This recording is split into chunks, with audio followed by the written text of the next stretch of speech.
Here's our classic y equals cosine x function. You can see that it fails the horizontal line test in infinite spaces, in infinite spots.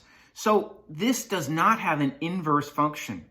If we want an inverse function, and we do, we want to get y equals inverse cosine of x, then we have to restrict the domain.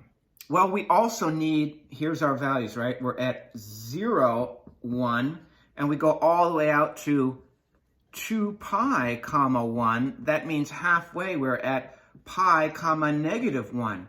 Well, we need all of the values from negative 1 to 1. Oh, this is an easier one perhaps. If we restrict our domain from 0 to pi, then we get all of the y values from negative 1 to 1. So if I just stop this at pi and erase this whole backside over here, then look what we have. We've got this graph. We've restricted the domain. So this graph here is going to go through pi over 2 comma 0 as well. This is our cosine graph that's been restricted. Its domain is from 0 to pi inclusive, and its range is, again, from negative 1 to 1. And now, because this passes the horizontal line test with the restricted domain, we can find its inverse function. All right, check out what we've done here. We've drawn the restricted domain y equals cosine x function, max, 0, min, 0, max, but we've chopped off everything else so it passes the horizontal line test. Of course, it's going to pass the vertical line test. It's a function. And I've got these 3 points, 0, 1, pi over 2, 0, and pi negative 1. Now, the domain represents the input. That's the angle. What could the angle be? Well, usually it's unrestricted from negative infinity to infinity. We've restricted the angle from 0 to pi radians. And our range is the ratio. What is the result we're looking for? Well, usually we're looking for the ratio, and that's from negative 1 to 1. So what does our inverse function look like? Don't forget that pi over 2 is about 1.57, and pi is about 3.14. So 0, 1 becomes 1, 0. So I know that's going to be short of 1.57. Here's 1, 0 on my inverse function. How about pi over 2, 0? That becomes 0 pi over 2. Well, if that's 1, then this is 1.57 or thereabouts at pi over 2 comma 1. And 3.14 negative 1 becomes negative 1, 3.14. So our picture is going to look something like this. And then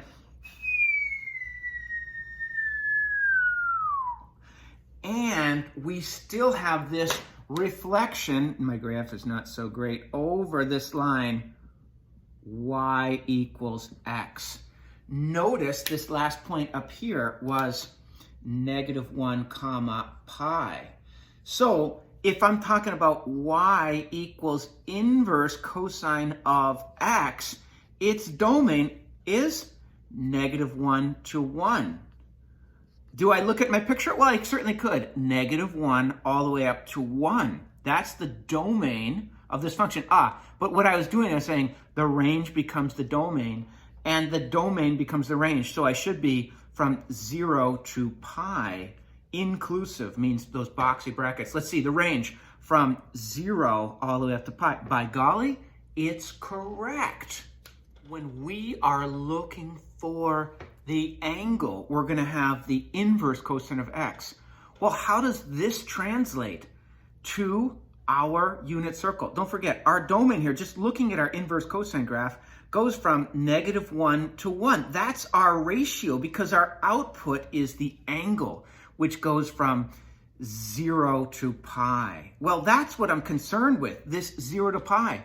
What does that look like on my unit circle? The output is the angle. From 0 to pi means that this is the dark side of the moon with inverse cosine. It goes from 0 over to pi, which means for inverse cosine, we're only going to have answers in quadrant 1 and quadrant 2, which is nice. We get acute and obtuse angles. Now,